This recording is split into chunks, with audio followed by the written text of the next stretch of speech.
La fabrication des processeurs M2 à l'arrêt volontairement pendant 2 mois parce que les nouveaux MacBooks se vendent moins bien que prévu. C'est l'info de la semaine. Je crois pas qu'on ait entendu parler d'un arrêt de production des puces M1. Et comme par hasard, le MacBook Air M1 est encore au catalogue. Donc là, il y a un problème. L'urgence à sortir le M3 n'en devient que plus grande à 2 mois jour pour jour de la keynote de la WWDC 2023. 18 pages dans le GQ américain consacré à Tim Cook. Entre interview et portrait, le CEO d'Apple sort de son extrême discrétion et il reconnaît l'erreur initiale d'Apple à propos de la réalité augmentée. Ça ouvre des perspectives, mais à quelle date, dans quel délai, ça là-dessus évidemment Tim Cook se prononcera pas. Tim Cook qui relance l'hypothèse Apple Glass sans les nommer. Préparez-vous à changer d'habitude avec les iPhone 15 Pro et Pro Max. Le bouton Action de l'Apple Watch Ultra est annoncé sur les prochains smartphones Pro d'Apple. On sent quand même une sorte de volonté globale, il n'y a pas que chez Apple, d'avoir des boutons d'abord moins mécaniques parce que c'est des sources de panne et éventuellement des sources d'entrée d'eau, et puis d'avoir quelque chose qui soit peut-être pas monofonction. Un bouton intelligent géré par son propre processeur, alors pour quel bénéfice ? On va en discuter.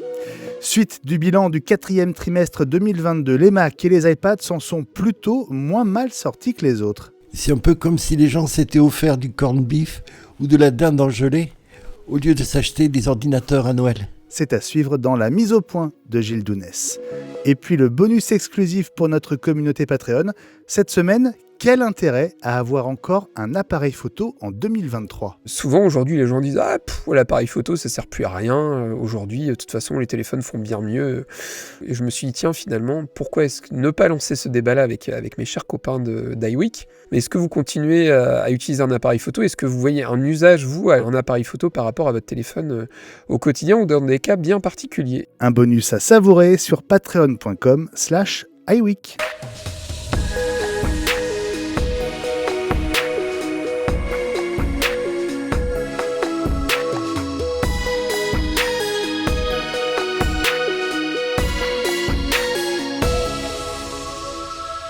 Mardi 4 avril 2023. Bonsoir, bonjour à chacune et chacun d'entre vous. Je viens de souhaiter bonne chance à la team pour cet épisode 131 d'iWeek, la semaine Apple. Il est 17h30 et nous venons de lancer l'enregistrement. Quand vous l'écouterez, il restera à peu de choses près 2 mois pile d'ici la keynote de la WWDC 2023. Le 5 juin 2023, ce jour choisi par Apple, selon les mots de Mark Gurman de Bloomberg, comme l'un des plus importants de son histoire avec un grand H. Ce devrait être le grand jour pour le casque Reality de réalité étendue, pour son système d'exploitation XROS et pour la présentation de l'écosystème. Mais dans cette interview à GQ sur laquelle on va revenir dans quelques minutes, Tim Cook ravive l'espoir autour d'un autre projet qu'on croyait presque définitivement enterré, les Apple Glass. Et ça, c'est bon ça, n'est-ce pas François Le Truédic ? Ah bah oui, pendant qu'il y en a qui sont occupés à lire le Playboy français, d'autres lisent le GQ américain et c'est sans doute beaucoup plus judicieux. C'est vrai que voilà, autour de cette table virtuelle ce soir, je suis le seul à porter des lunettes, mais c'est vrai que j'ai eu l'occasion de le dire un certain nombre de fois, j'aspire énormément à ces Apple Glasses et je vais commencer à approvisionner parce qu'à mon avis, il va falloir mettre un joli petit billet quand ça sortira. Bon, et la double lecture de Playboy et de GQ ne m'étonne pas de toi, senior professeur. Welcome back dans iWeek, mon cher François. Salut Gilles Dounès. Salut Benjamin Vincent. Bonjour les amis. Comment ça va ? Ça va, oui. Tout le monde a l'air bien en forme. Bah ouais, t'es plutôt Playboy ou GQ, toi ? GQ, Playboy, j'aimais pas trop le soft focus des photos qui étaient utilisées par les photographes. Je trouvais ça un peu surfait. Ouais, c'est ça. Donc ouais. là, on est vite passé à l'exploration in situ. Bon, toi Gilles, on va te retrouver tout à l'heure pour des stats, c'est très sérieux, qui vont mériter ton éclairage. Alors qu'on est en train de justifier l'arrêt de la production des puces M2 en janvier-février par des ventes trop faibles de nouveaux MacBooks, mais en fait Apple s'en tire pas trop mal sur la fin de l'année. Non, ils sont un peu moins catastrophiques que le reste de l'industrie. quand je me regarde, je me désole. Quand je me compare, je me console. C'est un petit peu l'esprit de cette année. Mais ils auraient tort de s'endormir sur des pseudo-lauriers qui commencent un peu à faner. Ce sera tout à l'heure, Gilles, avec ta mise au point. Et enfin, je te salue, toi, Fabrice Neumann. Salut mon capitaine, salut à tous. Ah, quel démarrage. Bon, toi, mentor en technologie, consultant pour vrais gens, comme tu dis, et pour entreprises. Tout ça via ton site internet notamment. On peut le rappeler. Notamment pro-fusion-conseil.fr. Oui, les vrais gens qui ont des fois besoin d'installer des imprimantes. Par exemple, juste avant l'enregistrement, j'ai aidé quelqu'un à installer une imprimante à distance. Et alors, il a fallu que je me calme un peu après, parce que je trouve ça complètement fou. La difficulté d'installer une imprimante encore en 2023, ça aussi, ça pourrait faire l'objet d'un bonus sur lequel on passerait des heures. C'est hallucinant comment c'est compliqué. Je comprends pas. Il y a un truc Et ça là, l'est encore plus avec le nouveau panneau de préférence système des réglages système de Ventura qui est vraiment une vraie daube. Il faudrait qu'on fasse un bonus là-dessus un jour aussi, je pense. Eh ben, on va le faire très, très vite, ce bonus. Sur l'installation d'une imprimante sous Ventura, c'est promis. Alors, quelques rappels importants. D'abord, la version vidéo de cet épisode sera disponible dès jeudi, sans pub, sur patreon.com/iWeek pour notre communauté Patreon. En la rejoignant, vous ferez aussi une bonne action, puisque en nous soutenant financièrement, vous aidez aussi l'aventure iWeek à continuer et à se développer. À ce propos, un immense merci à nos nouveaux soutiens. Merci à Lou, à Vince, à Kibaki et à Julien Delrieux. Ensuite, la version audio de ce podcast est disponible sur toutes les plateformes gratuitement et donc profitez-en pour vous abonner en cliquant sur le bouton suivre, vous ne raterez plus aucun épisode et on vous conseille d'en profiter pour suivre aussi la quotidienne iWeek que vous recevrez chaque jour de la semaine sans bouger le petit doigt. Enfin, on attend vos réactions, vos questions sur Twitter et sur Mastodon avec le hashtag iWeekLSA. Dans quelques minutes, interview avec Tim Cook à l'Apple Park entre les jardins et la cafette du 3e étage, avant les secrets d'un éventuel bouton action sur les iPhone 15 Pro et Pro Max. Mais tout d'abord, l'urgence M3 et si les MacBook Air et Pro M2 se vendaient beaucoup moins bien que prévu. A tout de suite. Janvier, production 0. Février, production 0. On parle de la puce M2 et de niveau de vente pour les nouveaux MacBook Pro, MacBook Air M2, qui ont très certainement contraint Apple à dire stop à TSMC. 2 mois d'arrêt pour une production qui a certes repris en mars, selon les informations de The Elec, mais à 50% seulement. Alors que se passe-t-il avec ce M2 et combien de temps Apple peut-elle attendre avant d'annoncer le M3 et les premiers Mac qui en bénéficieront? Je me tourne tout de suite vers vous, la team. Moi, je suis tombé à la renverse en lisant qu'il y a eu 2 mois d'arrêt. Qu'est-ce que vous en pensez? Moi, j'ai la réponse, mais il va falloir attendre la fin de l'émission. C'est ma conclusion. Alors, on retombera sur nos pattes avec toi tout à l'heure, Gilles. Non, soyons sérieux, Fabrice, François. on en avait parlé dans la quotidienne.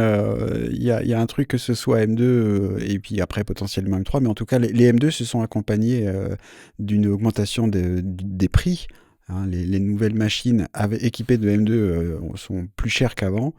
Et globalement, les machines, les MacBook, les MacBook Air sont des machines qui ont beaucoup de succès, mais parce que, il me semble-t-il, le MacBook Air est une machine, jusque-là, était une machine abordable.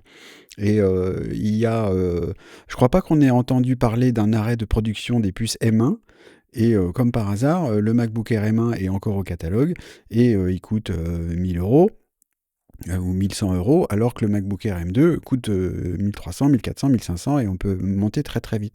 Donc là, il y a un problème. Je pense que l'augmentation des prix qu'on a vécu nous en Europe et dans d'autres parties du monde et pas forcément aux États-Unis à machine égale, fait qu'il y a quand même un problème de marché quand même. Et le MacBook Air M2 aux États-Unis est plus cher que le MacBook Air M1 et c'est donc pas un produit d'entrée de gamme, c'est normal qu'il se vende moins. Ouais. François, pour toi, c'est un problème de prix ou est-ce que c'est un problème finalement de gains pas pas si énorme que ça entre le M1 et le M2? Bah, je rejoins complètement Fabrice. C'est vrai que quand on voit l'augmentation des prix aujourd'hui, même si on a eu l'occasion de l'évoquer, le refurb, c'est pas toujours la bonne solution. Mais c'est vrai quand on voit aujourd'hui le prix, par exemple, d'un MacBook Pro M1 Pro ou M1 Max sur le refurb et le prix d'un MacBook Pro M2 au catalogue en neuf, il y a quand même un gros delta. Donc je pense qu'il y a beaucoup de gens qui effectivement se dirigent plutôt vers l'ancienne génération parce que bah, le gap, il est pas énorme non plus. Puis je pense qu'il y a une deuxième, enfin une troisième raison même du coup, c'est aussi qu'il y a eu un gros renouvellement à la sortie des MacBook M1, des premiers Mac M1, et peut-être que les gens aussi vont peut-être changer moins régulièrement. On sait très bien que le cycle de renouvellement d'un Mac, c'est pas le cycle de renouvellement d'un iPhone. Je pense qu'on est plutôt du côté du cycle d'iPad, et donc du coup, le renouvellement se fera pas hyper régulièrement. Moi, il n'y a rien qui me choque là-dedans, mais ce qui est sûr, c'est que sur cette augmentation de prix fait que beaucoup de gens, qui peut-être habituellement revendaient leur ancien modèle et en achetaient un nouveau, bah là, même en revendant l'ancien modèle, il y a quand même un gros gap, quoi. Donc c'est vraiment pas surprenant, et on évoque quand même énormément l'arrivée de M3, sans doute peut-être présentée à la WWDC. Pour moi, la génération M2, ça aura vraiment été une génération de transition. Et pour moi, la seule machine intéressante au catalogue, c'est le MacBook Air. Mais comme l'a dit Fabrice, le MacBook Air M2, il vaut quand même 1500 balles, quoi. Et c'est vrai que moi, aujourd'hui, je conseille aux gens d'acheter des MacBook Air M1, qui sont des très bonnes machines, parce que le gap de puissance n'est pas énorme, le gap d'écran non plus. Donc voilà, aujourd'hui, pourquoi aller mettre 1500 balles dans un ordi alors qu'on peut avoir un MacBook Air à 1000 euros, quoi. Ouais, alors je vous raconte une petite histoire perso marrante. Ma chérie voulait changer son MacBook Air 11 pouces d'il y a 11 ans. Qui marchait toujours. Qui marchait toujours, mais c'est vrai qu'il commençait un petit peu à traîner la patte. Et au moment du début des promos là, sur les MacBook Air M1 et M2, je lui ai dit à quel point il me semblait que le MacBook Air M1 avec la promo les 200 € de remise était vraiment une super affaire. Elle a beaucoup hésité. Elle est un peu sur le budget, elle voulait faire gaffe, quoi. Et au final, elle a quand même pris le MacBook Air M2. Et elle en est hyper contente. Parce que c'est vraiment une très bonne bécane. Mais c'est vrai que c'est un peu plus de 1500 €. Elle a pris un tout petit peu de stockage en plus que le modèle par défaut, enfin le modèle de base. Et voilà, ça fait tout de suite 230 balles de plus. Et donc, donc voilà, donc effectivement, il y a des arbitrages qui sont sans doute faits sur des budgets vraiment restreints en faveur du M1. Gilles, est-ce que tu t'attendais pour le coup à ce que la production des puces M2 soit à l'arrêt pendant les 2 premiers mois de l'année? Honnêtement, non. Mais il y a deux choses. Alors, il y a tout ce que mes estimés, affectionnés camarades ont dit sur le budget, la longévité, l'allongement des cycles de renouvellement. Mais il y a également le fait que Apple avait commandé sûrement pas mal de puces M2 pour les MacBook Pro, qui ne sont pas sortis au 4e trimestre 2022, mais qui sont sortis au 1er trimestre 2023. Du coup, il a fallu purger les canaux de distribution de tous ces MacBook Pro M2 qui n'étaient pas là pour le trimestre de Noël. Il y a les deux volets, puisque le MacBook Pro est quelque chose qui se vend quand même pas mal, et ils n'ont pas pu les écouler en temps et en heure, donc ils ont vécu sur leur stock. Ouais. Alors, qu'est-ce que ça va avoir comme conséquence, selon vous, sur le calendrier, sur la suite de l'année? On se posait déjà la question ces dernières semaines de l'urgence à sortir le M3, notamment parce que de nouvelles machines, de nouveaux produits en dépendent directement. Est-ce que là, ça ne met pas un coup de pression supplémentaire parce que ça conforte effectivement ton idée, François, que le M2 est un processeur de transition, quoi. Mais ça va. Le M1 va sortir tranquillement de la gamme, et le M2 va prendre sa place au niveau tarifaire, et on va rouler sur le M3 gentiment. Il y aura juste un petit Ouais, mais là-dessus, on est lait. d'accord, Gilles. On est d'accord là-dessus. Non, mais sur l'évolution, on est d'accord, mais c'est sur l'urgence et sur le calendrier que je voudrais t'entendre.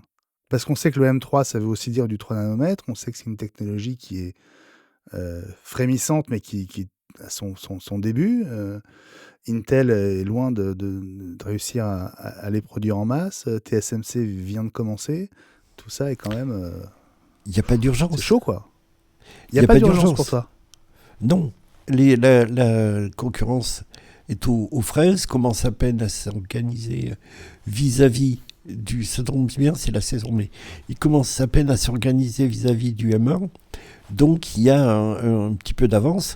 Quand ils vont arriver, un peu comme dans la course en demi-fond, hein, le poursuivant, on laisse revenir le poursuivant un peu et il se dit bon ça y est, et puis paf, tu places une accélération et tu lui casses les pattes. C'est exactement ce qui va se produire avec le M3. Ah, tu vois, je peux pas être d'accord avec toi. Apple vient Non, de moi non sortir un nouveau processeur, c'est le M2. Janvier-février, la production est à l'arrêt. C'est quand même Oui, signe mais qu'il y a un problème. Il y a eu un problème de calendrier sur ce trimestre hyper important qui est le trimestre de Noël. Ça s'est joué à quelques semaines, mais je veux dire, on est sur une gamme de produits qui a 20 ans, 30 ans, 40 ans. Là, Tim Cook, on va en parler tout à l'heure, joue l'avenir de la société, enfin, le next big thing de la société sur la réalité augmentée et les lunettes. Donc, on n'est pas à quelques semaines près pour un membre particulier d'une famille de processeurs qui, de toute façon, a vocation à se diversifier. Le Mac est important pour nous, vieux boomers qui avons connu Attention à ce que tu dis. l'explosion de l'informatique dans nos jeunes années. Maintenant, c'est l'avenir, c'est l'électronique et même l'informatique à porter sur soi. Bon. C'est important pour Apple, mais ce n'est pas le plus important. François, il y a le feu quand même un peu ou pas? Est-ce que Tim Cook a le temps comme ça de sortir son M3 un peu en mode, c'est les vacances d'été, quoi. Je rejoins Gilles sur une chose, dans le sens où, effectivement, je pense que c'est peut-être pas, actuellement la priorité d'Apple. On sent qu'il y a un coup d'accélérateur qui est sans doute mis, du côté de la réalité augmentée, du fameux casque et potentiellement de ces nouvelles lunettes. Maintenant, il ne faut pas oublier que, le Mac aujourd'hui, c'est quand même pas non plus le chiffre d'affaires le plus important. Mais quand même, c'est quand même historiquement ce qui a permis à Apple d'exister et ouais, non, je pense clairement que on a tous eu un effet waouh quand les Mac M1 sont sortis, mais là, on est tous en train d'avoir un peu le contre-coup et surtout, pour moi, le vrai problème, on le répète, c'est le tarif. Ce sont vraiment devenus des machines qui sont très chères, qui sont hors de prix.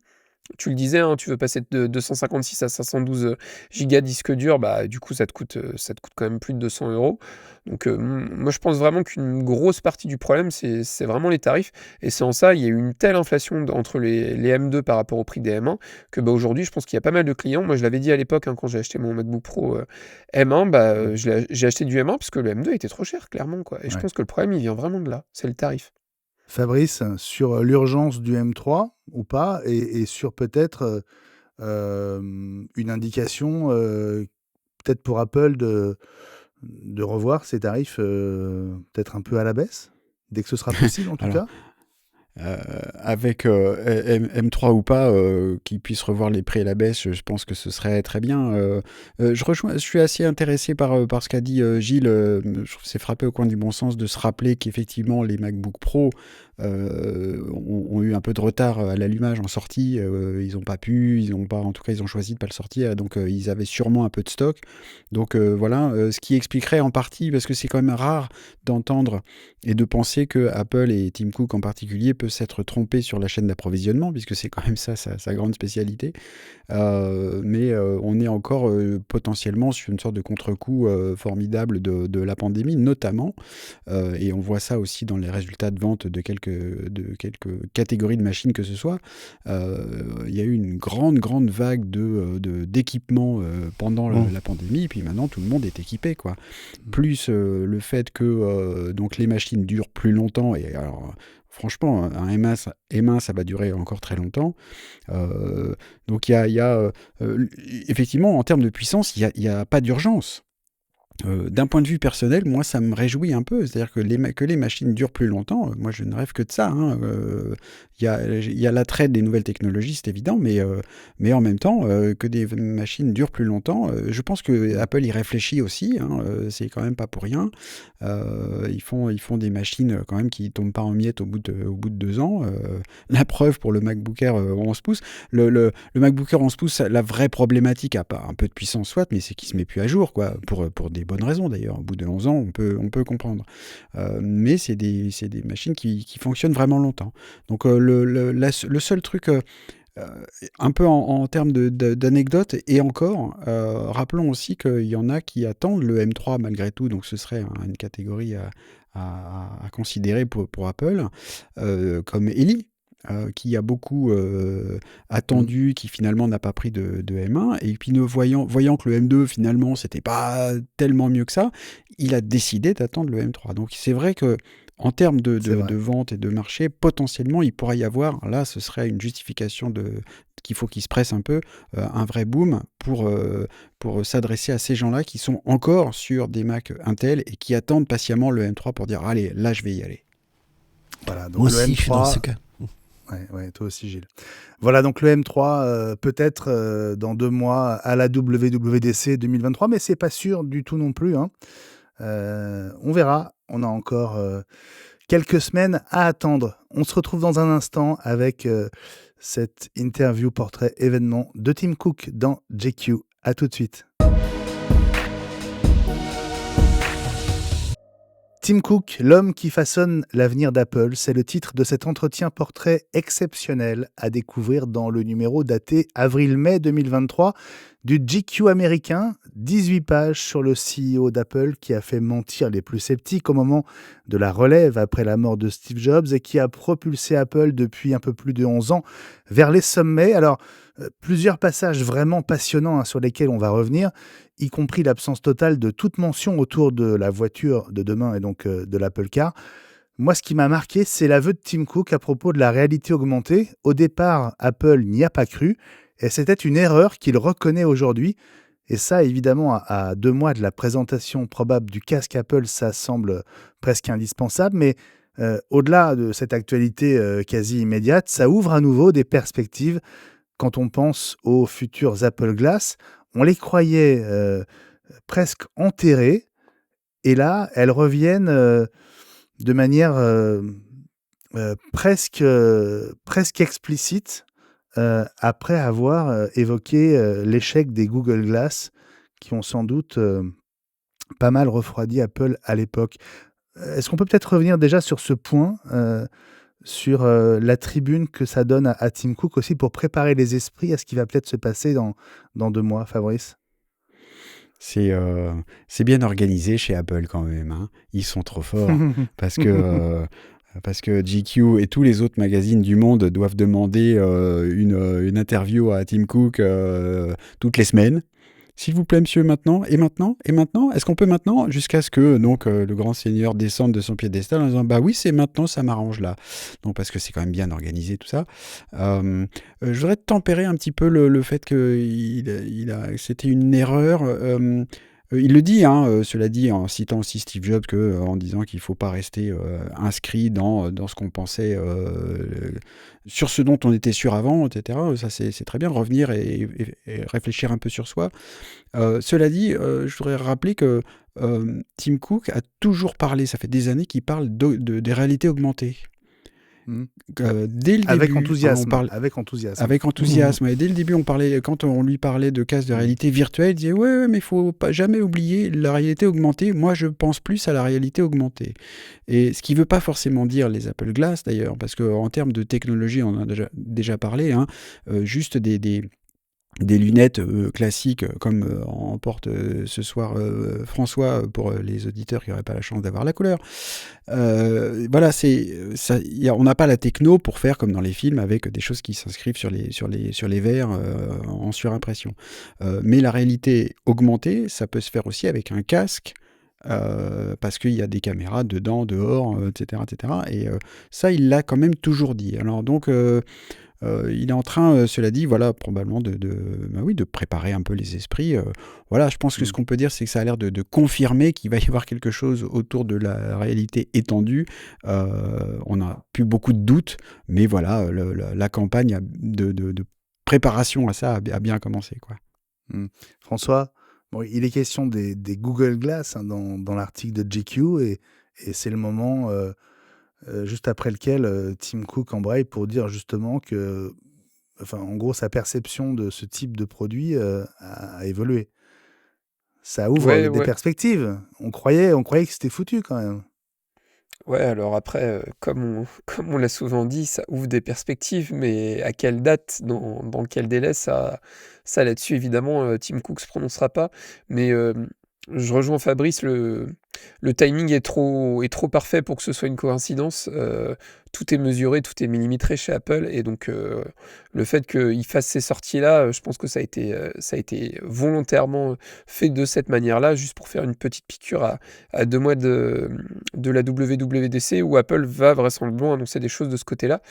Moi, je rejoins Tim Cook. Clairement, les casques, c'est pas le truc qui me botte le plus. L'aspect réalité augmentée, pour moi, dans plein de domaines, ça apporte un vrai plus. Et pas uniquement d'un point de vue, voilà, j'ai mes notifications d'un point de vue histoire, d'un point de vue pour le médical, pour plein de trucs. Et c'est vrai que Google, je pense, était précurseur de ce point de vue-là. Mais il n'y a pas eu d'application. Et on le redit souvent, hein, mais Apple a la faculté de sortir la petite chose en plus qui va faire qu'une nouvelle techno va fonctionner.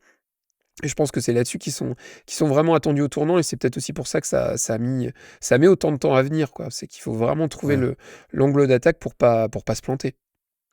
Gilles, est-ce que du coup tu crois à nouveau à la perspective de ces lunettes d'ici 2-3 ans probablement? J'ai jamais abandonné l'idée. La seule question qui se posait, c'était l'échéance par rapport et la faisabilité par rapport aux composants qui étaient disponibles ou pas, et sur lesquels on pouvait s'appuyer ou pas. Je voulais revenir sur ce qu'avait dit Fabrice et qu'a appuyé François. Apple a conscience que le temps d'attention médiatique est extrêmement rare et cher, donc il ne le gaspille pas, il l'utilise avec extrêmement de parcimonie et vraiment à coup sûr. Et j'ai regardé quelle était la dernière fois que le journaliste de GQ avait interviewé Tim Cook, et c'était il y a exactement 2 ans, un peu plus. Et c'était au moment où Apple partait en croisade contre l'utilisation à tort et à travers des données personnelles des utilisateurs, en appuyant sur le fait que c'était extrêmement important que ça soit préservé et que ça ne pouvait pas être jeté aux 4 vents. Donc il y a vraiment un canal important là, et qui a été choisi.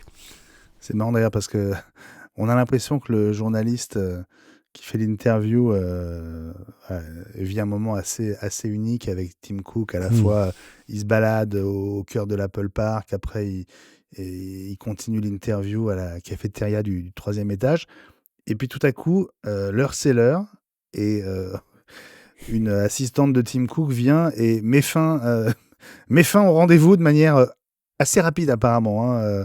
Ils ont à peine le temps de se dire au revoir et c'est fini, et il a déjà disparu.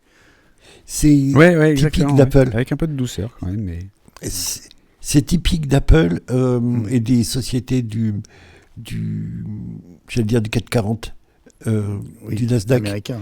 Ouais. Oui, du Nasdaq et qui sont cotés en bourse, c'est-à-dire que la moindre communication doit être, y compris du numéro 1, doit être validée par le service de presse. Et puis ce truc des conférences, on se balade, et l'Apple Park est là également pour ça, et est important, est fréquemment utilisé par Tim Cook pour ses meetings, et c'est quelque chose qu'affectionnait particulièrement Steve Jobs quand il était encore là, et donc on va mettre 2 € chacun dans le petit tirelire. Notre cagnotte. Bon, il y a un moment très intéressant aussi, c'est ce moment où Tim Cook explique ce qui aboutit au go en fait d'Apple pour lancer un nouveau produit. Alors il le dit comme ça. Il se pose plusieurs questions. D'abord, est-ce qu'on peut apporter une contribution significative d'une quelconque manière par rapport à ce que les autres ne font pas, les autres marques, hein, j'imagine.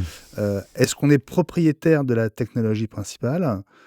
Il explique qu'il n'est pas intéressé à juste assembler des pièces d'un puzzle que quelqu'un d'autre aurait fait, parce qu'ils veulent le contrôle sur la technologie primaire, et parce qu'ils savent que c'est ainsi qu'ils vont innover. Donc il y a quand même toujours cette notion de contrôle, quand même, hein, toujours aussi importante. Oui, on gaspille pas les ressources. François ? Et la maîtrise de la chaîne de A à Z.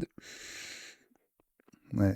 Ou presque en tout cas, mais de plus en plus, Oui. Donc avec le même sentiment de vouloir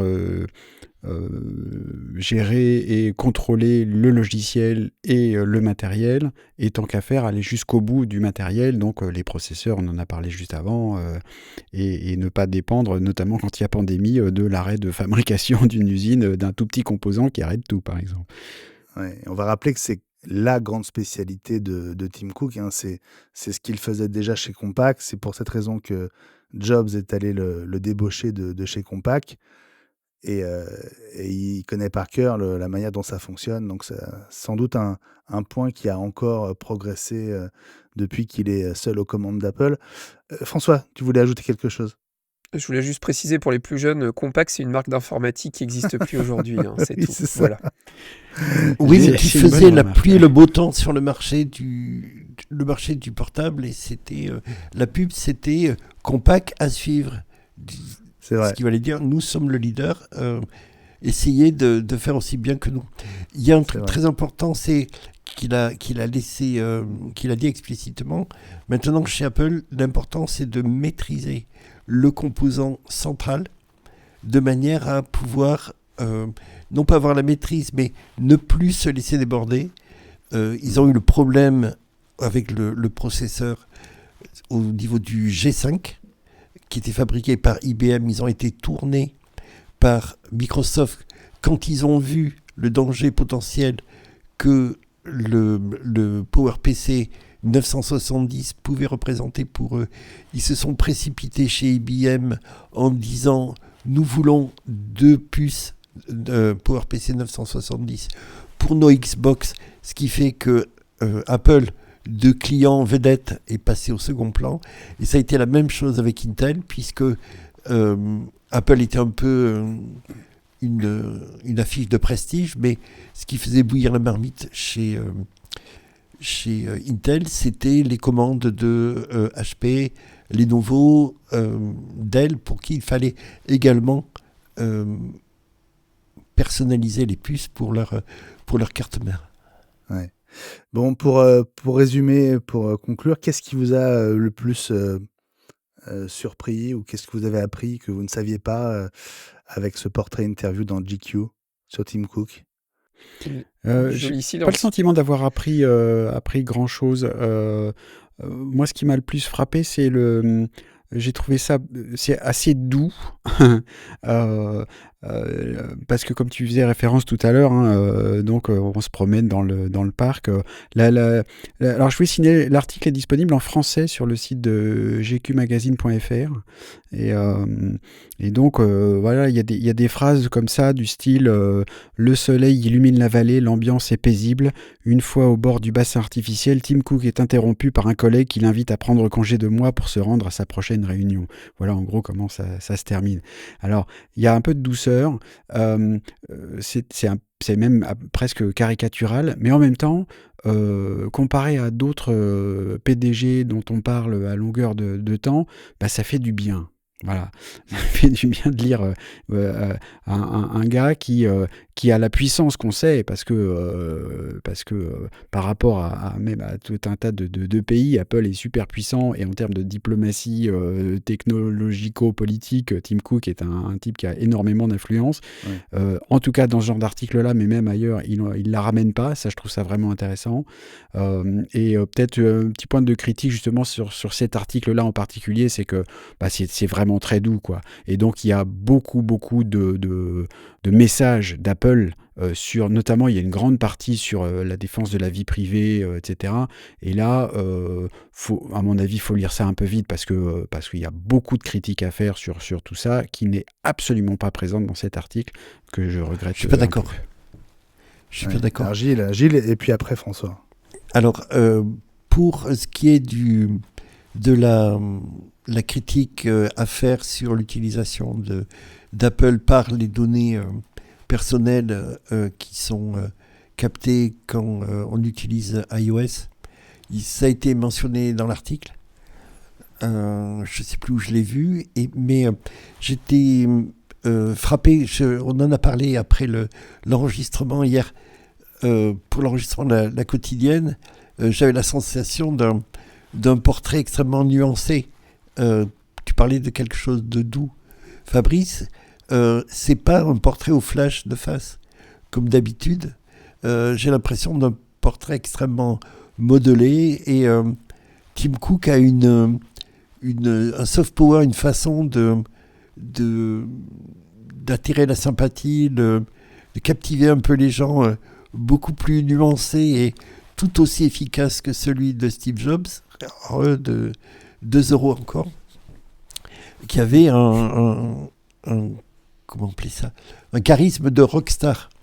Tim Cook, apparemment, qui déteste le conflit autant que Jobs, encore 2 €, fonctionnait en permanence ou presque dans le clash.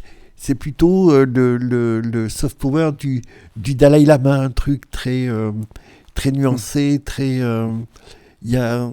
c'est extrêmement intéressant, et le style de management et les exigences de Cook, que ce soit à l'égard de ses collaborateurs ou de lui-même, ne sont pas moindres par rapport à celles de Jobs, mais ça a l'air d'être quelque chose de beaucoup plus vivable chez Apple, que ça ne pouvait l'être il y a 10 ou 11 ans pour vous faire des économies. Mais je ne vois pas en quoi c'est une contradiction avec ce que j'ai dit avant, cela dit. Oui. Non, je suis tout à fait d'accord sur ce plan-là, si tu veux. C'est juste le volet sur les données personnelles dans l'article. François, ton regard, ton sentiment sur cet exercice, cet objet de communication aussi, peut-être ? Ouais, c'est essentiellement un exercice de communication. Et puis moi, pour clôturer, puis éviter de faire trop long, je trouve ça toujours marrant, parce que c'est vrai que souvent, quand même, quand Tim Cook communique, c'est souvent quand même avec de la presse généraliste et très peu avec de la presse tech. On se souvient du passage sur Click, etc. On sent qu'il n'y a pas une volonté de communiquer avec des spécialistes, mais de communiquer auprès du plus grand public. Et donc potentiellement là-dessus, je rejoins Fabrice, avoir des questions pas très pointues, ce qui fait qu'on peut rester dans le consensuel et éviter d'aller au fond des choses. Maintenant, c'est toujours intéressant de le voir s'exprimer, et puis clairement, c'est une préparation pour ce qui vient après. Maintenant, le fait de savoir qu'il se lève tôt le matin pour faire un exercice, ça, on le savait déjà, en fait, quoi. On le savait déjà. De ce côté-là, on n'apprend pas non plus grand-chose de neuf en dehors de ces allusions au casque et aux lunettes en réalité augmentée. Ouais, moi, il y a un chiffre que j'avais jamais vu, ou alors qui m'avait échappé, c'est les 50 millions d'Apple Watch vendus par an. Ça, c'est un chiffre que j'avais peut-être raté jusqu'à maintenant. Et j'arrive pas à me dire si c'est... je vais rebondir sur les Apple Watch, c'est intéressant. J'arrive pas à me dire, je voulais savoir votre avis, si c'est beaucoup ou pas. Moi, je trouve ça pas beaucoup, je m'attendais à plus. C'est énorme pour des montres, c'est plus de la moitié du marché déjà, donc c'est quand même conséquent. Comment dire ? Je crois que de toutes les montres, c'est la montre la plus vendue au monde. Oui, je m'attendais à plus. Plus de la moitié. Et c'est là où je trouve que on parlait du champ de distorsion de réalité autour de Steve Jobs. Et en fait, c'est autour d'Apple, point. C'est ça qui m'a frappé. C'est-à-dire que 50 millions par an, c'est quand même donc un chiffre finalement démesuré. Mais quand on parle des iPhones, c'est 70 ou 80 millions par trimestre. Donc on se dit, oh bah alors 50 millions, c'est tout petit. Sauf que, comme vous venez de le faire, il faut remettre ça en rapport avec le Perspective. marché que ça concerne.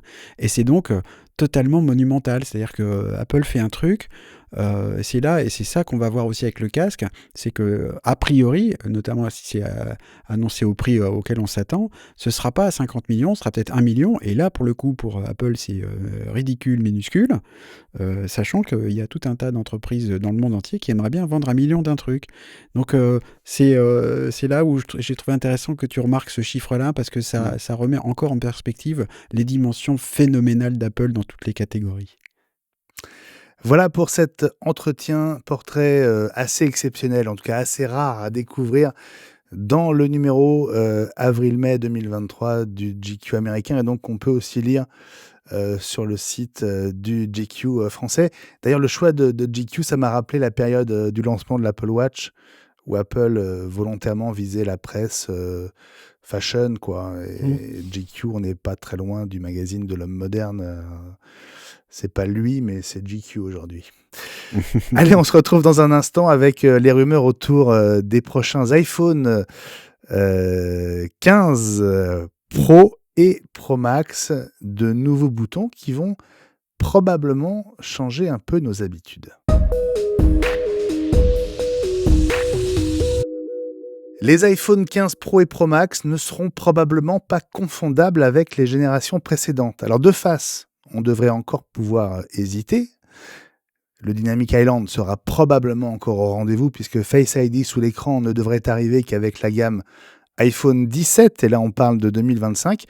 En tout cas, ce sont les dernières estimations. Non, pour reconnaître à coup sûr un iPhone 15 Pro ou Pro Max, il faudra le regarder de profil et regarder sa tranche. Alors on parle toujours de titane, mais encore plus visible devrait être la refonte des boutons. Boutons de volume, boutons de bascule entre sonnerie et vibreur, et surtout l'arrivée d'une pièce apparue sur l'Apple Watch Ultra, le fameux bouton Action. Alors c'est une rumeur, hein, ce bouton programmable serait géré par son propre microprocesseur. Pourquoi faire?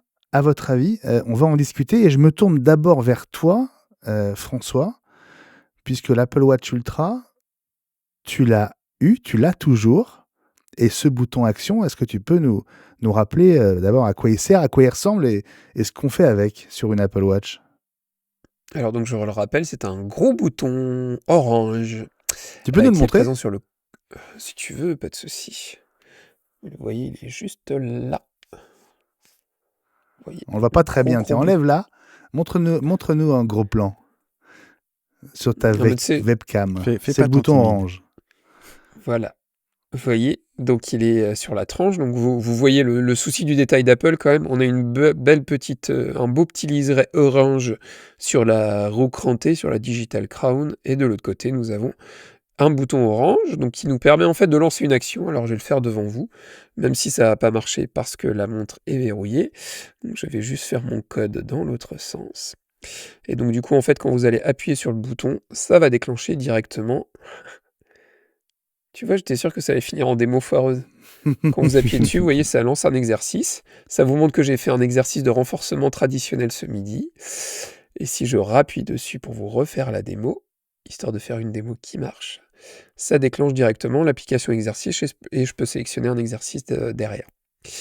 Donc c'est pratique, ça a un inconvénient, c'est que du coup des fois quand vous voulez appuyer dessus, mécaniquement vous avez tendance à appuyer des deux côtés, donc voilà, ça peut être un peu dommage. Et moi qui fais un peu de sport, c'est vrai que je trouve ça très pratique.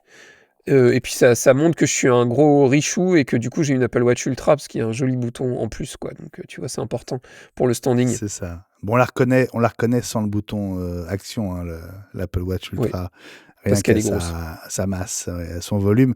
Est-ce que ça a un sens pour vous, mes amis, déjà de revoir les boutons autour de l'iPhone, donc bouton de volume, bouton de bascule entre la sonnerie et le vibreur? Fabrice? C'est-à-dire que toute la discussion qu'il y a maintenant dans notre petite communauté, c'est de savoir si le bouton vibreur est encore utile. Discussion qui est provoquée par cette rumeur, justement. Du coup, alors c'est un des boutons mécaniques qui reste. Il y en a qui. Alors moi, je fais partie de ceux qui ont leur iPhone quasiment tout le temps en mode silencieux, même pas vibreur, il fait ni bruit ni vibration. Donc ce bouton, je m'en sers assez peu. C'est pratique pour alors te est-ce que, joindre. du coup, ah oui, mais c'est ma montre qui vibre, c'est grâce à la montre, justement.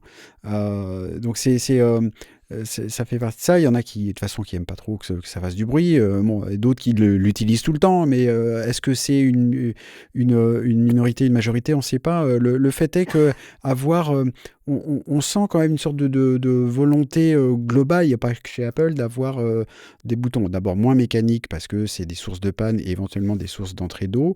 Et puis d'avoir quelque chose qui soit peut-être pas monofonction pour que ce soit un petit peu plus sophistiqué, quoi.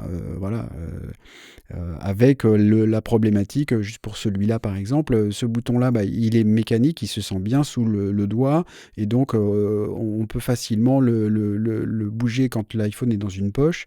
Est-ce qu'on pourra faire la même chose avec un bouton capacitif? Toute la question est là, et est-ce qu'on ne perdrait pas en côté pratique en voulant être un peu plus sophistiqué? Ouais, c'est une très bonne question. Moi, justement, je fais souvent un check dans ma poche pour savoir si je suis sur vibreur ou sur sonnerie, et j'ai pas besoin de sortir mon iPhone de ma poche. Je connais ce bouton par cœur et je sais que Oui. vers la droite, il est sur sonnerie, vers la gauche, il est sur vibreur. François? Je peux vous confesser quelque chose. Bah ouais.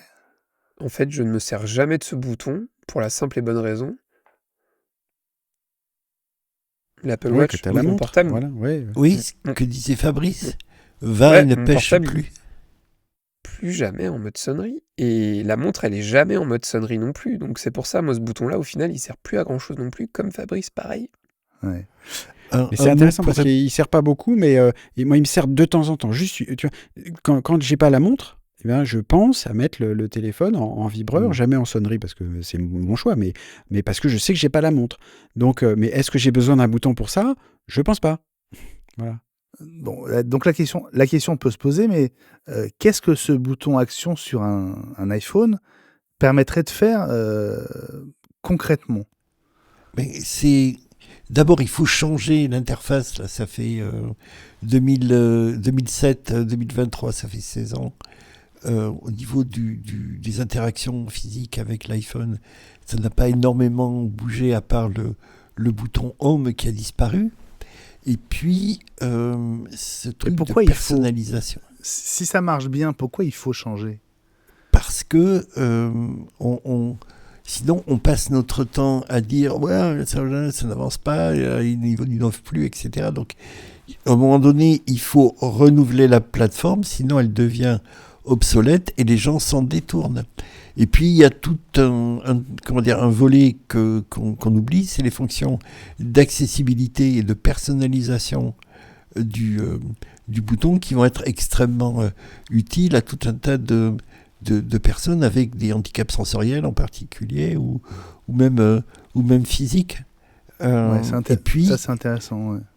Et puis, même pour tout un chacun, il y a la personnalisation pour telle ou telle tâche qui revient beaucoup plus souvent que pour quelqu'un d'autre. Et donc, soit on multiplie les boutons et on a un truc absolument ingérable, un truc d'ingénieur avec un bouton, une fonction, soit on a un bouton qui est paramétrable comme on a sur le clavier du Mac depuis le système 5 ou 6, par exemple. Ouais. Fabrice, je reviens vers toi tout de suite, mais juste une question à l'utilisateur François. Tu peux programmer combien de fonctions différentes sur le bouton action de l'Apple Watch Ultra? Une.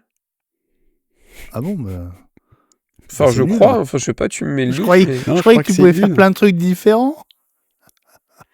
Non, c'est une. Non, c'est une. C'est juste un gros bouton orange, en fait. Ouais, d'accord. Non, en fait, il y en a deux. Je te dis une bêtise, il y en a deux. Il y en a deux. En fait, fonction de t'appuies quoi? une fois, enfin moi c'est programmé comme ça, j'appuie une fois, ça déclenche les activités sportives et j'appuie longtemps, ça le permet de couper la montre, mais tu vois, tu me poses une colle, donc je m'en vais de ce pas, tu peux interroger Fabrice, je vais regarder dans le paramétrage. D'accord. Alors Fabrice, je me tourne vers toi pendant que François se renseigne sur sa propre montre. Je t'écoute par rapport à Magie du l'obligation direct. de changer l'interface des boutons. Plusieurs réflexions. C'est vrai que moi, je serais déçu qu'on fasse du changement pour du changement, pour répondre à des gens qui se plaignent que ça change pas suffisamment. Moi, je fais un lien entre ça et aussi, comme je le dis souvent, donc je l'ai déjà dit aujourd'hui, faire durer ces appareils, etc. On n'a pas besoin de changer tout le temps. À ce titre, par exemple, moi, je considère que Apple a fait une erreur il y a des années de ça, en enlevant le bouton des iPads qui permettait soit justement d'éviter que l'écran pivote, où on pouvait au choix justement faire la rotation de l'écran, ou autre chose, j'ai déjà oublié, ou peut-être le son Mettre en justement, couper le silencieux. son, Ouais, mettre en silencieux, voilà. Et donc aujourd'hui, il est plus difficile de changer la rotation d'un iPad qu'avant, quand on avait le bouton. Et ça, c'est terrifiant. Et c'est ça qui me fait peur, justement, dans un bouton, entre guillemets, je vais dire, pour qu'on comprenne, un bouton logiciel. Voilà, la gestion de la rotation de l'écran de l'iPad aujourd'hui, c'est terrible, parce qu'en plus, le centre de contrôle ne pivote pas. Donc, il faut l'ouvrir 2 fois pour désactiver, pour activer la possibilité de rotation, fermer le centre de contrôle, tourner l'iPad, rouvrir le centre de contrôle et verrouiller la rotation. Donc c'est terrifiant, c'est nul quoi en termes justement d'ergonomie. Dans le cas d'un bouton action, François le faisait remarquer, les boutons qui sont en opposition, c'est déjà le cas sur les iPhones, quand le bouton de marche arrêt est passé du sommet du téléphone sur le côté, je passe mon temps avec un bouton comme ça à prendre une capture d'écran pendant que je change le volume. En termes d'ergonomie, c'est nul. Donc c'est pour ça que moi j'ai très peur de ça, du changement pour le changement, et pour dire regardez c'est beau, c'est moderne, avec en plus un microprocesseur en plus, etc., pour des trucs qui sont déjà super chers. Je vois pas l'intérêt, et en termes d'ergonomie, je comprends pas. Donc je ne demande qu'à être convaincu, mais j'ai très peur. Alors, au fil des derniers jours, on a eu plusieurs rumeurs qui se sont additionnées et qui font qu'on a aujourd'hui une vue un peu plus claire de ce qui se profile peut-être. Mais on a d'abord parlé du remplacement des boutons de volume, donc il y en a 2 aujourd'hui, par un seul bouton unifié qui sera un bouton capacitif, donc qui serait capable de ressentir la force qu'on applique dessus, et donc pour augmenter ou diminuer le volume de manière plus ou moins rapide. Et puis on a aussi dit que ce bouton pourrait être un bouton presque tactile, et en gros, en faisant un geste vers le haut ou vers le bas le long du bouton, on augmenterait ou on diminuerait le volume. Est-ce qu'on parle du même bouton que le bouton action, ou est-ce qu'on parle de 2 choses différentes à votre avis? À mon avis, il y en a 2 en fait. Il va y avoir la partie bouton, baisse, volume, où on baisse et on monte le volume, et puis la partie, mise en silencieux. Ça paraît très logique qu'ils revoient tout le bloc. Maintenant moi je vais juste faire un petit retour en arrière. Vous vous souvenez, sur les iPhone 6S, on avait eu le fameux bouton là, j'ai bouffé c'était pas 3D Touch, c'était, vous savez, il y avait il y avait un retour haptique dessus, je sais pas si vous vous souvenez? Pas du tout. Vous vous Tu souvenez veux dire pas? sur le bouton de Touch ID? Home. Ouais, Oui, bien sûr, oui, c'était c'est ce que ouais. j'utilise toujours, moi, Force du coup. Touch? Force Touch? Ouais, mais il l'avait Force Touch, c'est ça. Mais il l'avait enlevé après, c'était devenu logiciel seulement, c'était plus une pièce physique. Ah Vous oui, vous souvenez pas c'est-à-dire de ça? que le bouton Home est devenu un bouton à retour haptique, alors qu'avant que c'était un Mmh. bouton qui s'enfonçait véritablement, ouais, bien sûr. C'est Mais ça. du coup, il y avait un vrai retour et ils ont fait un petit rétropédalage. C'est pour ça que je suis curieux de voir, enfin, honnêtement, je viens de vérifier, hein, du coup, je vous confirme, c'est qu'une action, et la deuxième action, c'est bouton long, vous pouvez déclencher la sirène si vous maintenez le bouton enfoncé. Donc c'est bien, c'est pratique, ça peut réveiller vos voisins. Donc maintenant, je rejoins Fabrice, il faut vraiment voir l'usage, quoi. Et il va y avoir un gros travail de regarder à quoi ça sert, regarder comment ça marche, et les utilisateurs vont surtout devoir s'habituer à autre chose. Et si c'est pas logique, ça va être très compliqué. Donc, si je comprends bien, ce bouton action qui doit remplacer la bascule vibreur sonnerie, on pourra lui affecter a priori qu'une seule action si c'est comme sur l'Apple Watch Ultra, c'est ça? Bah, il y a il y a un appui long et un appui court, quoi. Donc ça fait 2 actions. On peut penser à raccourcis, hein. Ça peut aussi, on pourrait déclencher des raccourcis. Alors là, pour Oui. le coup, ça peut être un truc, quelque chose qu'on fait souvent et qui demande plusieurs actions. Alors, ça déclencherait une avalanche d'actions. Pourquoi Ouais. pas? Est-ce que tout ça justifie que ce bouton soit, si j'ai bien compris, géré par son propre processeur? C'est un peu une usine à gaz, Justement. non, pour appuyer une fois sur un bouton, non? Non? Justement, ça plaide plutôt dans le sens comment dire, une multiplicité ou plutôt de plusieurs actions ou d'actions plus fines et comment dire et dosées avec un retour haptique éventuel. C'est peut-être pour ça qu'il y a un processeur justement qui est dédié.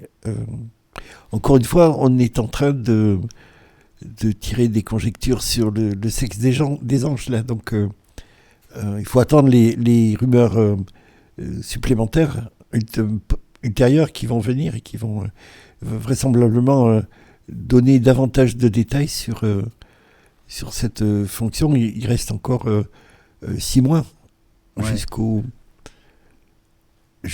à la sortie de l'iPhone 15.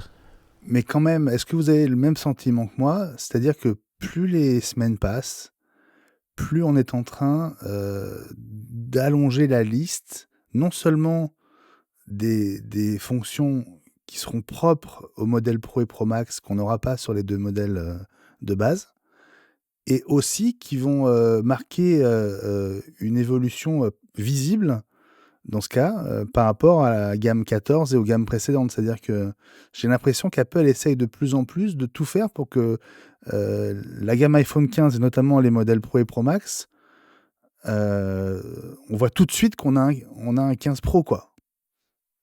Ah bah, il faut peser dans le game, mon grand. C'est ça? Mais c'est ça?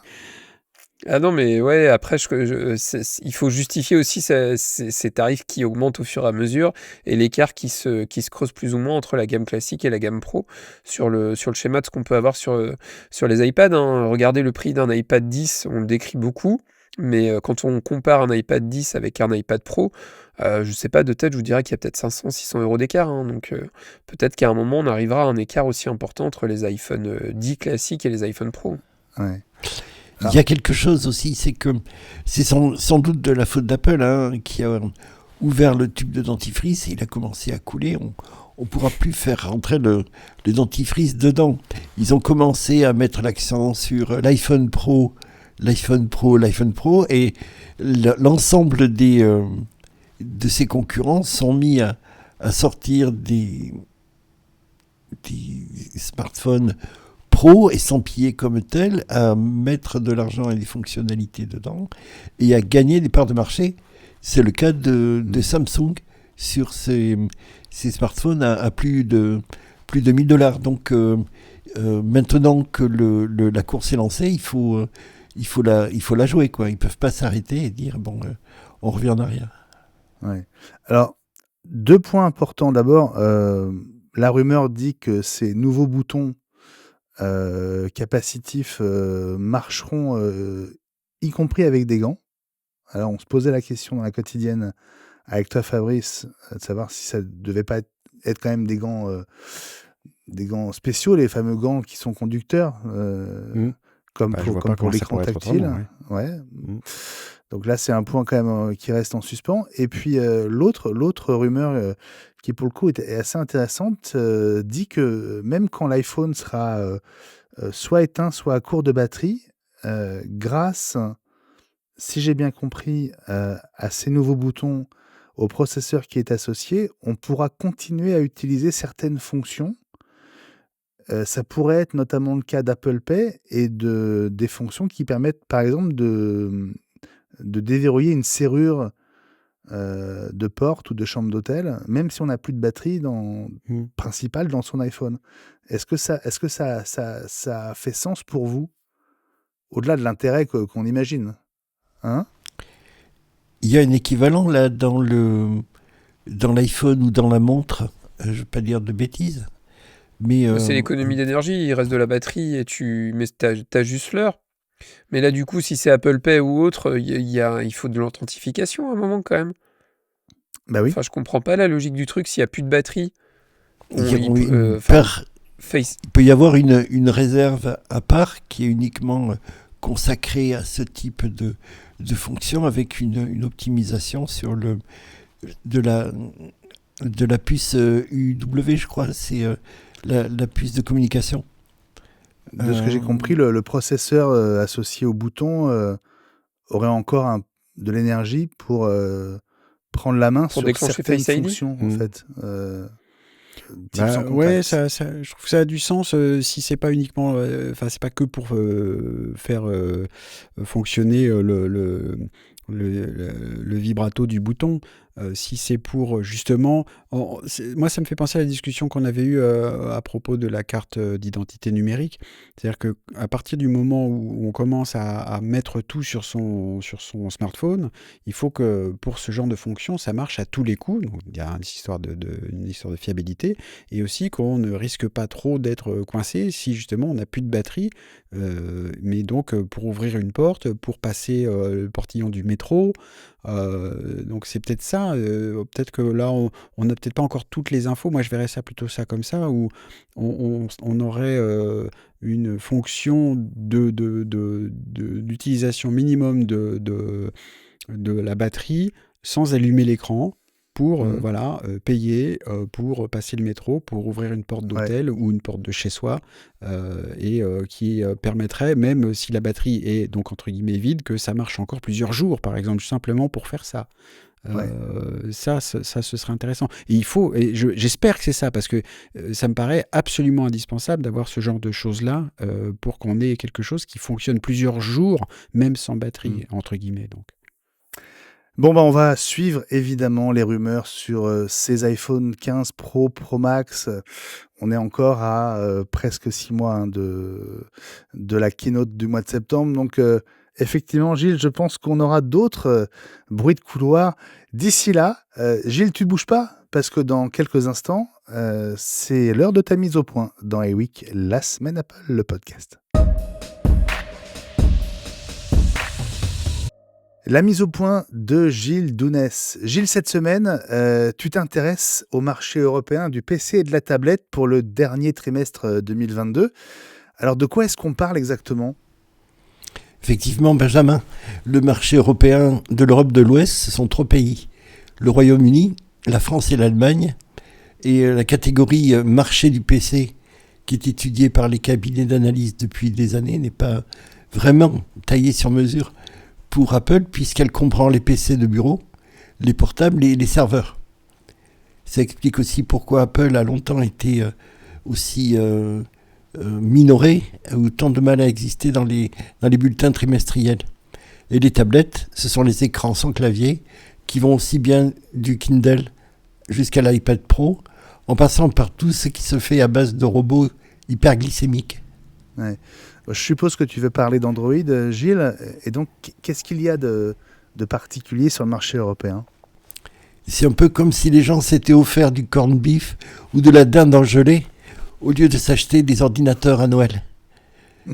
Canalis a rendu une copie et le marché a connu un véritable trou d'air en perdant 38,5% par rapport au trimestre de Noël de l'année précédente, avec à peine 10,7 millions d'unités. Ce sont les portables qui ont pris le plus cher, avec 40% de chute, toujours par rapport à l'année dernière. Et les ordinateurs de bureau ne sont pas en reste, avec tout de même 29% de baisse. Pour ce qui est du marché des tablettes, la baisse est moins importante, puisqu'elle représente 16,5% du marché, avec 6,5 millions d'unités. Pour l'ensemble de l'année 2022, on a une baisse de 21% pour les ordinateurs et 18% pour les tablettes. Ouais, je trouve ça assez énorme. Alors, comment est-ce que Apple s'en sort ? Apple aussi a pris l'autobus de face, puisque d'une année sur l'autre, ils ont livré 22,8% d'ordinateurs en moins, et même 39% en séquentiel, c'est-à-dire du 3e au 4e trimestre, alors que normalement, on a une hausse très importante à ce moment-là, du 3e vers le 4e. Mais Apple a quand même de quoi se consoler, puisqu'il reste 4e derrière Lenovo, HP et Dell. Ils gagnent même des parts de marché, puisqu'ils sont passés de 10,5% à 13,2%. Et sur la totalité de l'année 2022, ils limitent aussi la casse en perdant 5,3% sur un marché global qui baisse de 20,5%. Et donc il passe de 10,3% à 12,2% de part de marché, toujours à la 4e place. Et en ce qui concerne les tablettes, Gilles ? On l'a dit, le marché dans son ensemble perd 16,5% dans ce fameux trimestre de Noël. Mais comme Apple reste absolument stable, il gagne des parts de marché en passant de 43,3 à 51,8. Il repasse la barre des 50. Ils adorent ça. Mais attention, Samsung progresse de 16,3% et ce sont les seuls à progresser. Et d'une pierre de coups, ils passent de 15,3 à 21,3% de part de marché. C'est vraiment à surveiller. Ce qui est intéressant, c'est que si l'on en croit Canalys, c'est le lancement de l'iPad 10, l'iPad de 10e génération, qui est plutôt le mal-aimé de la gamme, qui a contribué à faire progresser la position de la marque.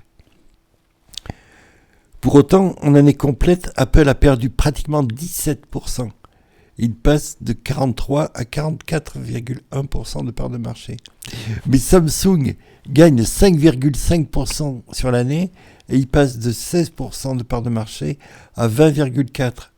La baisse de 18,4% générale est valable pour tout le monde. Donc Apple n'a absolument pas intérêt à s'endormir sur ses lauriers, sur des marges confortables. La prochaine gamme de l'iPad aura intérêt à être attractive. Et en ce qui concerne la gamme Mac, Gilles ? Apple avait dû charger les canaux de distribution avec des MacBook Air M2 juste avant les annonces de sortie, mais pas de MacBook Pro. On comprend mieux dès lors les rumeurs d'arrêt de la puce M2, on en a parlé tout à l'heure. Pour les 2 premiers mois qui ont suivi ce 4e trimestre 2022, on sait combien Apple déteste les stocks. Ils ont donc vécu sur leur réserve de composants tout ce qu'ils avaient pu accumuler jusque-là. Puisque Tim Cook aime à dire qu'il se sent obligé à la créativité. C'est ce qu'on a vu dans l'interview dont on a parlé. Comme tout un chacun chez Apple, il va falloir qu'il prouve sur le secteur du Mac, y compris en termes de tarification. On en a parlé également.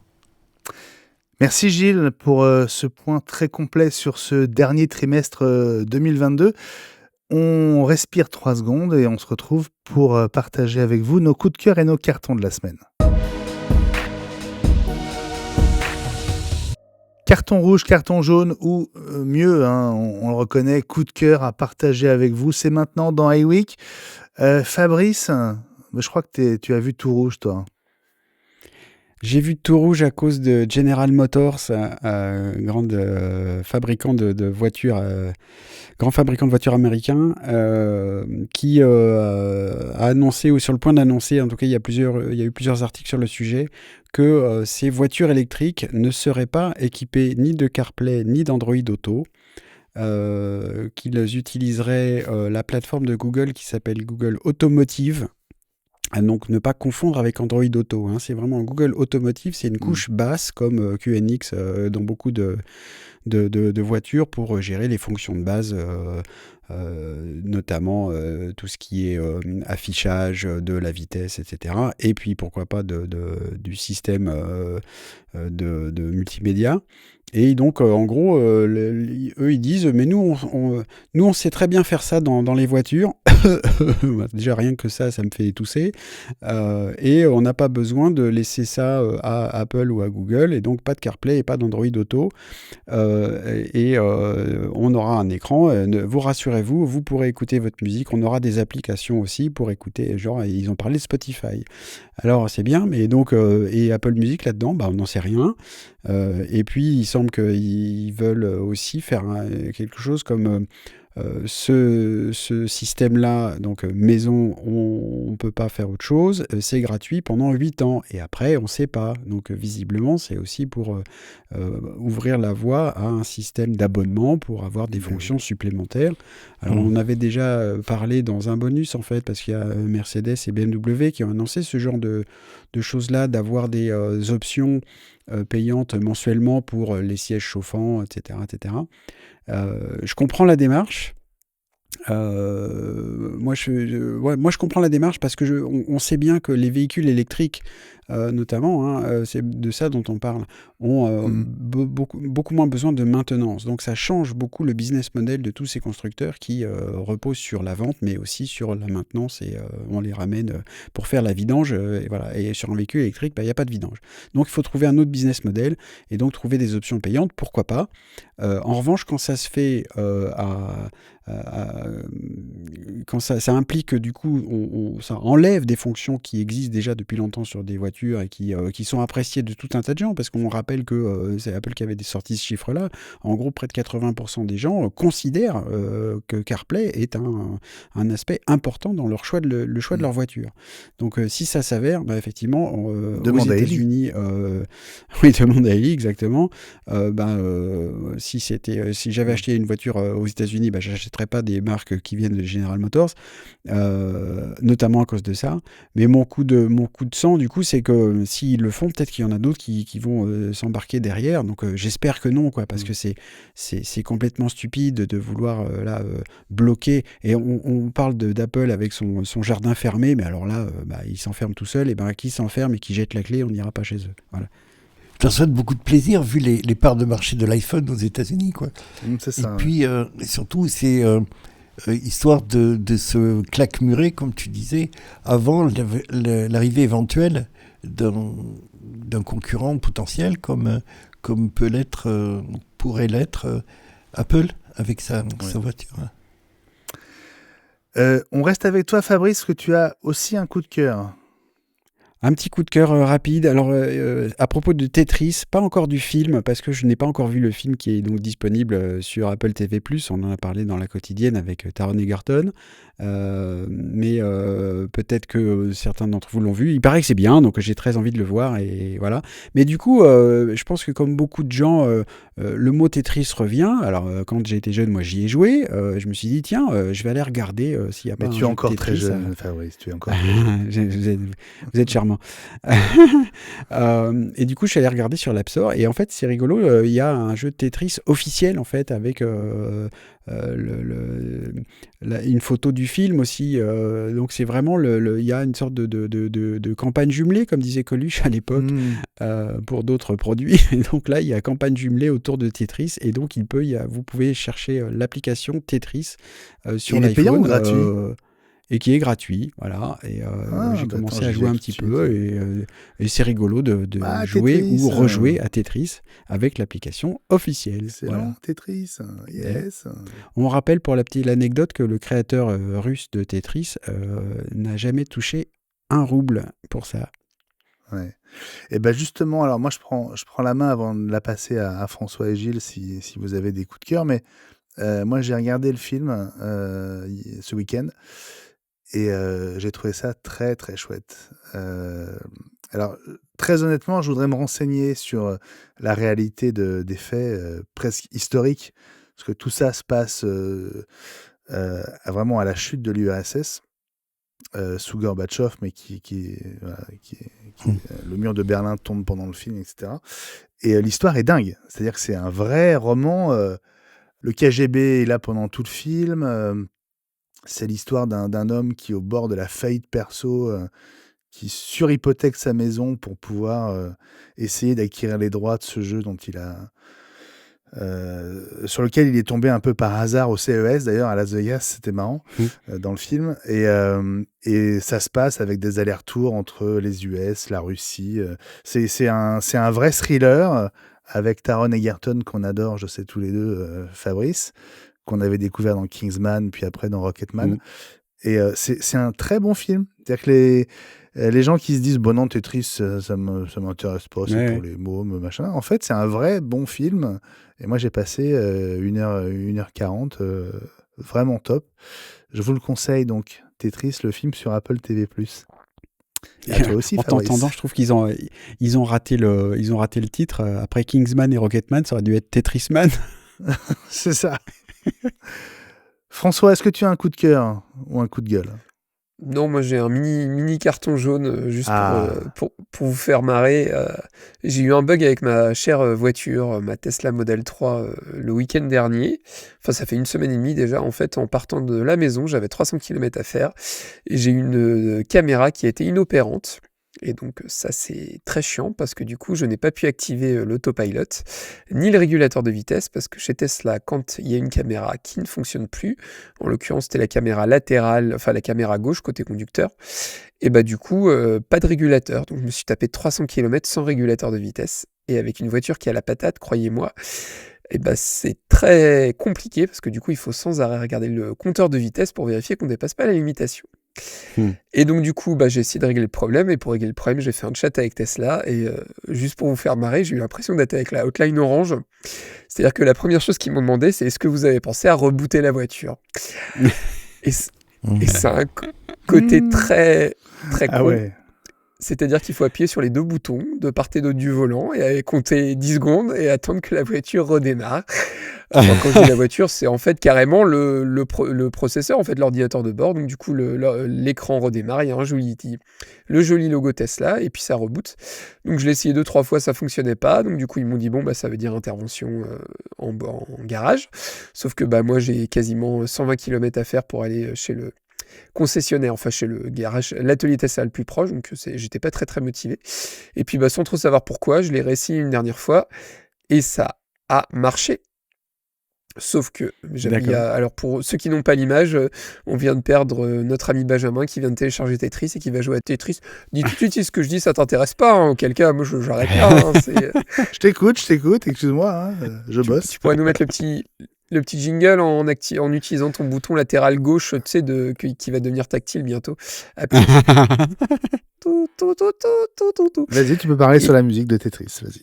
Et le problème s'est résolu, et le problème s'est reproduit, donc régulièrement je suis obligé de faire un hard reboot de ma voiture pour que les caméras refonctionnent. Voilà. Tu peux le faire en roulant? Je sais pas si... Alors non, tu le fais à l'arrêt, ils te disent de le faire quand tu es en mode parking, mais c'est chaud, ça, quand pour la même, blague, donc. quand je l'ai récupéré, en fait j'ai fait 20 bornes avec et j'étais sur la 4 voies à 110, première fois que je roulais avec ma Tesla, et puis l'écran il m'a fait un hard reboot, c'est-à-dire que tout d'un coup l'écran est devenu tout noir, la voiture continuait à rouler mais t'avais plus aucune information, tu savais pas à quelle vitesse t'étais, rien que dalle, c'est très pratique. Je suis désolé monsieur l'agent, ma voiture elle avait rebooté, du coup je voyais pas que j'étais à 200 km/h sur la 4 voies, je suis désolé monsieur l'agent, j'y suis vraiment pour rien. Voilà. C'est pas très rassurant ce que tu racontes. Il n'y a même pas de bruit pour savoir à quel régime tu es en plus. Ah non, ça je te confirme. Bref, voilà. Donc vous savez que maintenant vous pouvez faire des hard reboots sur les Tesla aussi. Alors Ellie serait là, il me dirait bah oui, j'ai l'habitude de le faire sur ma modèle S, mais voilà, moi j'ai découvert ça cette semaine. N'est pas Ellie qui veut. Gilles, est-ce que tu as un coup de cœur ou un carton? Je voulais revenir sur ce que j'ai dit il y a 2 semaines et mon histoire de non.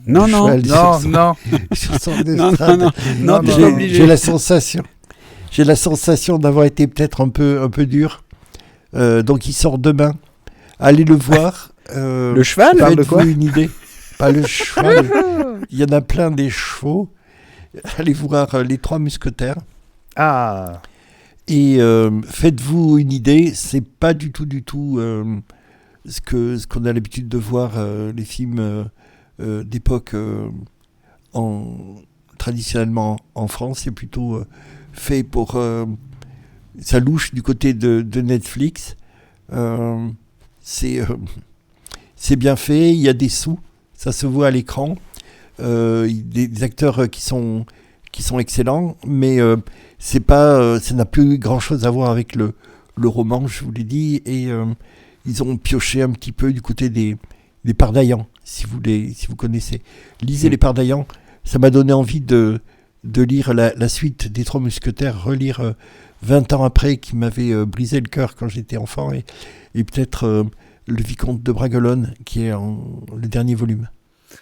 Eh bien, merci Gilles, merci mes amis pour ces coups de cœur, ces cartons. Je crois qu'on va tourner la dernière page de cet épisode 131.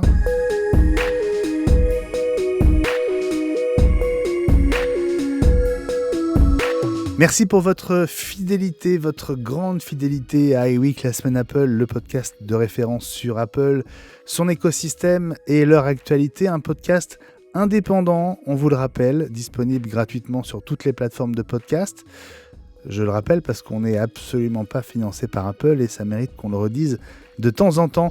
Notre carburant, c'est la passion et le plaisir à la partager avec vous. Alors c'est vrai, iWeek l'hebdo comme la quotidienne représente du boulot et du temps. Alors si vous voulez nous aider, nous remercier et faire en sorte que cette aventure continue et se développe, eh bien, je vous encourage à rejoindre notre communauté sur patreon.com/iWeek. On est d'ailleurs en train de travailler dur sur des projets déjà évoqués ici et qui vont renforcer nos liens avec vous. On a hâte d'être prêts pour pouvoir vous en parler. Dans tous les cas, on se retrouve dès demain avec la quotidienne iWeek et la semaine prochaine pour le numéro 132 de la semaine Apple. Salut les copains, salut Gilles Donès. Salut Benjamin Vincent. Au revoir. Merci d'avoir été là et à très vite. Oui, c'est avec beaucoup de plaisir, j'espère la semaine prochaine. 11 avril. Avec grand plaisir, Gilles G. Donès sur Twitter. Salut Fabrice Neumann. Salut mon capitaine, salut à tous. Toi, tu es sur Twitter et sur Mastodon. Et sur Mastodon, toujours avec @Fabrice Neumann tout attaché. Viendez sur Mastodon, c'est chouette Mastodon. On peut, il y a une belle ambiance sur Mastodon. Ça repose un peu. Moi aussi, j'y suis sur Mastodon. Ah bon, c'est quoi ton adresse, Gilles ? Tout pareil, tout comme @gdoun. D'accord. Ouais. D'accord. GDOUNES. Bon, à propos de Mastodon, moi, je fais une bise à Clémence qui m'a envoyé à moi un message. Voilà, donc je lui fais, moi, un petit bisou. Salut François Le Truédic. Salut Benjamin Vincent, salut mes chers amis. Et moi aussi, je suis sur Mastodon. J'ai créé un compte il y a 6 mois et j'y suis jamais retourné. Donc il va peut-être falloir que je m'y penche. Bah écoute, retrouve-le Oui, pour la viendez, prochaine viendez. fois. Ah, et on le donnera dans le podcast. On embrasse aussi Elia Bitbol à qui on souhaite une bonne fête de Pessah. Suivez-nous sur les réseaux, donc Twitter @iWeekNews, Instagram @iWeek.news, Mastodon @iWeekNews, @mastodon.world. N'oubliez pas la version vidéo dès jeudi sans pub sur Patreon et à partir de dimanche sur YouTube. Pensez à nous mettre une note 5 étoiles sur Apple Podcast et à laisser un avis, c'est hyper important pour nous faire connaître. Prenez bien soin de vous, parlez d'iWeek autour de vous, vous êtes nos meilleurs ambassadeurs. Bonne soirée, très belle semaine et à la semaine prochaine, mercredi, jeudi. Salut à tous, bye bye. À la Ciao. semaine prochaine. Bye bye. Bye.